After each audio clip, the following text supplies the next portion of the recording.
This is a truth that everyone needs to hear. Until you discover what your soul really wants, you will never have true fulfillment. You will seek things externally, get the house, get the degree, the career, the relationship, the kids even, and still you won't have that lasting happiness. Not until you figure out what your soul truly wants. Hi, I'm April, and I'm a soul alignment coach. I lead you back to your soul's original intent so that you can live the life that you were meant to live, a life filled with happiness and joy and meaning and purpose, and most of all, love. In this video, you're going to learn to really get in touch with what your soul wants. What is it saying to you deep down? How knowing this, can lead you to real fulfillment. Many of you have had this experience where maybe there's a job that you really wanted, and then you get it. And then you go and everything's fantastic. The first few months are amazing. You're like, oh my God, how did I get so lucky? And then later on, things start to go wrong. People start to bug you. The environment itself, the culture, is no longer something you want to be a part of. Why is that? What is it that you turned so quickly from this happiness, the anticipation of having the career that you wanted, and then once you get it, it doesn't fulfill you? Reason is because it didn't align. The career, the job did not align with your soul's intention. We tend to have things backwards. We think that if we achieve something, if we get something, that will bring us true fulfillment. But that's really in reverse. What we really should be doing is to figure out what our soul wants and align with it. Because once we align with it, then go after the external things. Go for that job, go for that career, go for that relationship. But now you're in true alignment. So it's not only about the outcome, not only about getting the finances that you want or the career that you want or the relationship that you want, but the pursuit of it, the journey of it becomes magical because it is now in rhythm with your soul's purpose, your soul's needs, your soul's wants. So how do we know what our soul really wants? Well, there are ways to tap into this. Number one is really feel your feelings. We have been taught to repress our feelings or to distract from our feelings or just not feel it. But it is so important because that's how our soul communicates with us. Sometimes it could be a sudden insight, like a flash of intuition, but most of the time, it's communicating with us through our emotions, through our feelings. So a really good practice is to, when you're feeling sad, feel sad. When you're feeling angry, feel that anger. Don't wallow in it, don't stay in it, but really process it. And most of the time, you will see that it's not going to take a long time to process your feelings. But the first is to really acknowledge it, to validate it, to even give a description or a word or a name to it. A couple years ago, I was given the opportunity to open a yoga studio. It was just handed to me. The space was just handed to me. How can I turn that down, right? And so I did everything that I did to make it work, to make it happen. Made sure I fixed up the place. I took a yoga teacher training class in order to get certified in Kundalini yoga. I did everything that was needed, hired the yoga teachers, everything in order to really make this happen because, oh my gosh, this is such an opportunity. Well, opening day comes and we're having the ribbon cutting ceremony.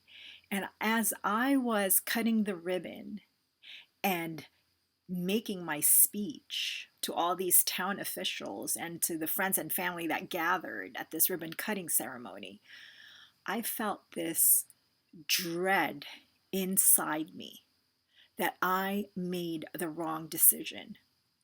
It was such a feeling, a visceral feeling.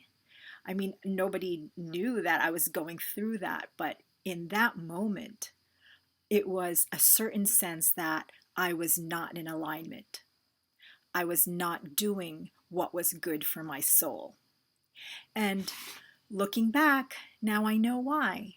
It's because one of my core values, my soul's vow and promise to itself, is freedom.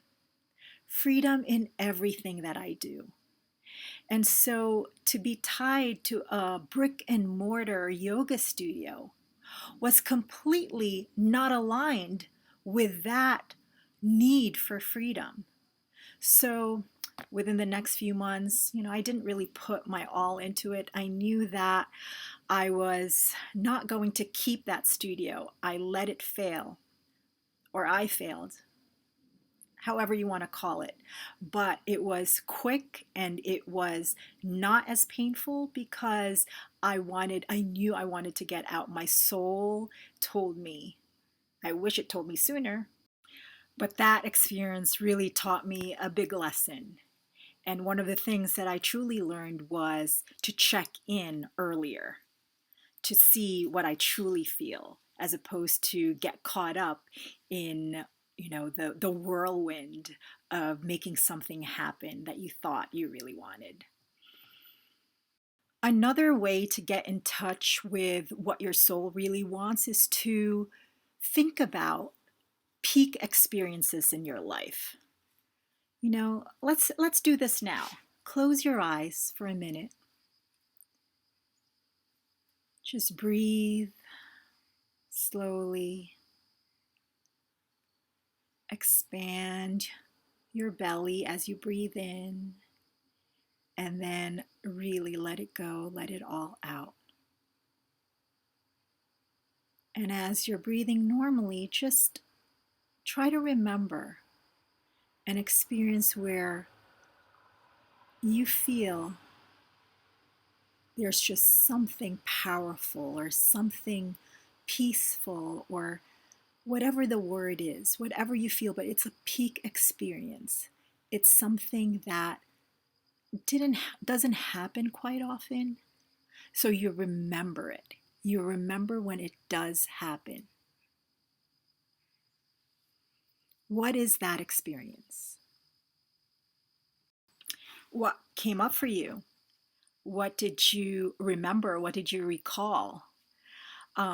When you're by yourself, I suggest that you actually go deeper into this. Really visualize, get into a meditative state, and just try to remember, an important event in your life, or an experience in your life where it really created this feeling of something that's completely out of the ordinary. Once you remember that, get deeper with it. What did that experience teach you? What message did it give you? What type of soul communication happened there? Usually with our peak experience, we get to know what's important to us. One of the things, as I said, my soul intent is, what my soul really wants is freedom. A peak experience that I had was when my family and I went cave tubing in Belize. There was just a sense of spontaneity and adventure and just going with the flow. And that really aligned with this sense of freedom that I truly want for myself. Another way to figure out what your soul really wants is to pay attention to your desires. But that's not enough. You need to go deeper with it too. What do I mean? Let's just say you're attracted to someone. Find out exactly what it is about them that that what you're really attracted to. That can give you an indication of what you want for yourself. So, again, for me, for instance, there was a person that I really liked, and one of the things that I liked was how free spirited he was and how he didn't seem to care about what he was doing, when he was coming, where he was going. And then I realized that it wasn't so much that I liked him, but I like that sense of freedom about him. That's what my soul wanted too. Another way that you could figure out what your soul truly wants is to pay attention to your triggers. What triggers you? What makes you uncomfortable? What makes you angry? What makes you just want to like crawl out of your skin? It's very important because it can tell you so much about what your soul wants for yourself as well. When I was married, my father-in-law, who is an amazing man, by the way, he's great with his family, he's hardworking, he provided, was a great provider. He had a lot of wisdom too. However, there were still things about him that kind of created some type of reaction within me. And I wasn't really sure what it was because, here was this really good man, and why was I somehow reacting internally, not in a good way, not in a positive way, to how he was. And I realized that it was because he was about sacrificing and he was about putting other people first. And that was, although very virtuous, it ran contrary to what my soul wanted, which again was freedom, was about what going with what I wanted, what I desired, what my authentic expression was. And so that showed me through contrast. And that's what triggers are. They show you the contrast. And so it gets clear once you see the contrast, and it gets clearer what it is that you really want. It puts a spotlight on what you want because you know what you do not want. The last way to know what your soul really wants is through having a spiritual practice, whether it's meditation, yoga, going out into nature, ecstatic dance, however it is that lets you connect to spirit. That will inform your soul as well. It will be in a way of receptivity. Your body, your mind, your heart becomes receptive, becomes more attuned to what your soul really wants. You're able to drop in. Your soul is able to communicate in an easier way. You're able to listen. You're going to hear what they're truly saying, whether it's through synchronicities or through numbers or through symbols, animals even. The message will come across when you have those spiritual practices. So there you have it. Those are the ways to get in touch with what your soul really wants. Because let's face it, until you really truly aligned with your soul, you're half living. You're not fully living to who you truly are. But once you get aligned with your soul, anything is possible. And you will get the fulfillment that you really, truly deserve. Thank you. Have a great day.